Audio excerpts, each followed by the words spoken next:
ADGP RSS കൂടിക്കാഴ്ചയിൽ നിയമസഭയിൽ കൊണ്ടുവന്ന അടിയന്തര പ്രമേയം ചർച്ചയ്ക്കെടുത്തതോടെ തിരിച്ചടിയായത് പ്രതിപക്ഷത്തിന് തന്നെ. ADGP RSS കൂടിക്കാഴ്ച മുഖ്യമന്ത്രി അറിഞ്ഞിരുന്നുവെന്നതിന് തെളിവുണ്ടെന്ന അവകാശവാദം മന്ത്രിമാരുടെ മറുപടിയോടെ VD സതീശൻ തിരുത്തി. തെളിവുകൾ നിരത്തിയായിരുന്നു ഭരണപക്ഷത്തിന്റെ ഓരോ മറുപടിയും. സഭയിൽ നടന്ന അടിയന്തര പ്രമേയത്തിന്റെ വിവരങ്ങളുമായി Vijin Vayanthode. ADGP MR Ajith Kumar RSS നേതാക്കളുമായി ചർച്ച നടത്തിയതുമായി ബന്ധപ്പെട്ട വിഷയമായിരുന്നു ഇന്ന് നിയമസഭയിൽ പ്രതിപക്ഷം അടിയന്തര പ്രമേയമായി ഉന്നയിച്ചത്. എന്നാൽ ഇന്നും സഭാ സമ്മേളനത്തിന് രണ്ടാം ദിവസവും മുഖ്യമന്ത്രി ഈ അടിയന്തര പ്രമേയത്തിന് അനുമതി നൽകാം എന്ന് സ്പീക്കറോട് ആവശ്യപ്പെട്ടതോടെ പൂർണ്ണമായും കുടുങ്ങിയ നിലയിലേക്ക് പ്രതിപക്ഷം പോയി. എന്തായാലും N. ഷംസുദ്ദീൻ MLA ആണ് ഇക്കാര്യത്തിലുള്ള പ്രമേയം അവതരിപ്പിച്ചത്. പ്രമേയാവതരണത്തിനിടെ അസുഖബാധിതനായി സഭ വിട്ടിറങ്ങിയ മുഖ്യമന്ത്രിയെ പരിഹസിച്ച നടപടിയെ സ്പീക്കർ അതിശക്തമായാണ് വിമർശിച്ചത്.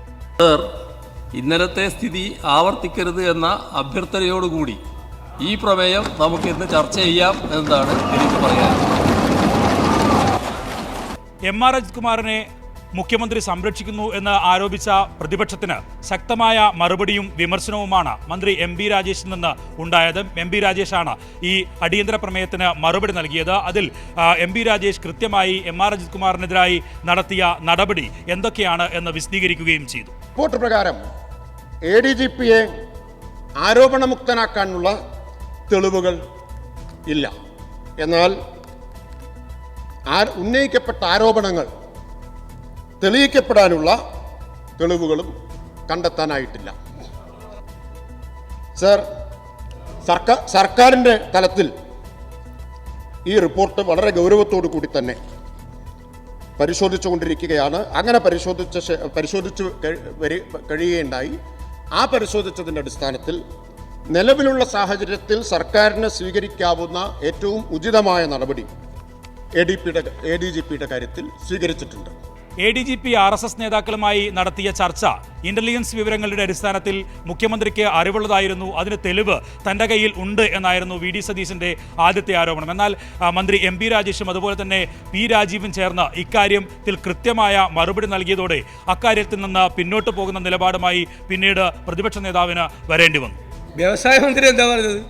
ഞാൻ ഈ രേഖ ടേബിളിലൊക്കെ ഇടുന്നു, മുഖ്യമന്ത്രിക്ക് കൊടുത്ത രേഖ ഞാൻ തെളിവ് തരാമെന്ന് പറഞ്ഞു. മുഖ്യമന്ത്രിക്ക് കൊടുത്ത രേഖ ഞാൻ ചോദിക്കട്ടെ, എന്നാൽ പിന്നെ അദ്ദേഹം മുഖ്യമന്ത്രി കസേരയിൽ ഇരിക്കണ്ടല്ലോ. എന്തായാലും അടിയന്തര പ്രമേയമായി ഉന്നയിച്ച വിവിധ വിഷയങ്ങൾക്ക് അപ്പുറം മലപ്പുറം വിഷയത്തിൽ ഉൾപ്പെടെ ഒപ്പം തന്നെ RSS CPM ബന്ധമെന്ന ആരോപണം ഉൾപ്പെടെ ഉന്നയിച്ച പ്രതിപക്ഷത്തിന് കണക്കുറ്റതും ഏറ്റവും കൃത്യമായ കണക്കുകൾ നിരത്തിയുള്ള മറുപടിയുമാണ് ഭരണപക്ഷ അംഗങ്ങളുടെ ഭാഗത്തുനിന്നുണ്ടായിരുന്നത്. മന്ത്രി MB രാജേഷും അതുപോലെ തന്നെ P രാജീവും ഉൾപ്പെടെയുള്ളവർ, ഒപ്പം തന്നെ മറ്റ് MLA മാർ KT ജലീൽ ഉൾപ്പെടെയുള്ള MLA മാർ ഉൾപ്പെടെ ശക്തമായ വിമർശനം ഉന്നയിക്കുകയും ചെയ്തു. ലീഗിനും KT ജലീൽ MLA ഭാഗത്തുനിന്ന് ശക്തമായ വിമർശനം തന്നെയാണ് കേൾക്കേണ്ടിയും വന്നത്. മലപ്പുറം ജില്ല രൂപീകരിക്കപ്പെടുകയും പാകിസ്ഥാന്റെ പടക്കപ്പൽ താനൂര് കടപ്പുറത്ത് വരികയും ചെയ്താൽ ആ കപ്പലെത്തുക അറബിക്കടലിന്റെ വിരിമാറിലൂടെയായിരിക്കും. അറബിക്കടലിന്റെ വിരിമാറിൽ വെച്ച് പാകിസ്ഥാന്റെ പടക്കപ്പലിനെ തോൽപ്പിക്കാൻ പണ്ഡിറ്റ്ജി ഇന്ത്യയുടെ നാവികപ്പടക്ക് കഴിയില്ലെങ്കിൽ ആ നാവികപ്പട അങ്ങോട്ട് പിരിച്ചുവിട്ടേക്കൂ, ജില്ല ഞങ്ങൾക്ക് വേണം എന്ന് CH പ്രഖ്യാപിച്ചു. CH അങ്ങനെ പറഞ്ഞിട്ടില്ല എന്ന് CHന്റെ മകൻ പറയട്ടെ. ഞാൻ വെല്ലുവിളിക്കുന്നു. CHന്റെ പ്രിയപ്പെട്ട മകൻ മുനീർ സാഹിബ്, ഞാൻ CHന്റെ എല്ലാ പ്രസംഗങ്ങളും വായിച്ചിട്ടുണ്ട്. മുനീർ സാഹിബെ, ഞാൻ CHന്റെ എല്ലാ എഴുതപ്പെട്ട ലേഖനങ്ങളും വായിച്ചിട്ടുണ്ട്. ഞാൻ വെറുതെ പറയുന്നതല്ല. CPIM-ന്റെ മതേതര പാരമ്പര്യത്തെ ചോദ്യം ചെയ്യുന്നില്ല എന്നായിരുന്നു PK കുഞ്ഞാലിക്കുട്ടിയുടെ പ്രസംഗത്തിലെ പ്രധാന വാചകം. ഡൽഹിയിൽ നടന്ന ഇന്ത്യ മുന്നണി യോഗം ഓർക്കുകയാണ്.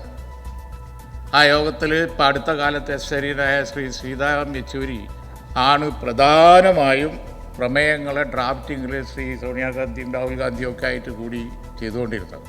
ഈ പറഞ്ഞതുപോലെ ജില്ലകൾ കൊടുത്താണ്, ഞങ്ങളെ ചരിത്രം എന്നതാണ്, മതേതരത്വമാണ്, ഞങ്ങളാരെങ്കിലും അതിൽ ഡിസ്പ്യൂട്ട് ചെയ്തോ?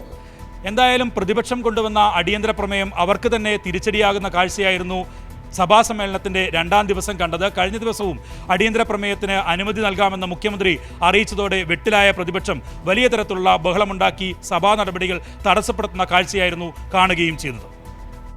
വിജിൻ വായന്തോടാണ് വിവരങ്ങൾ നൽകിയത്.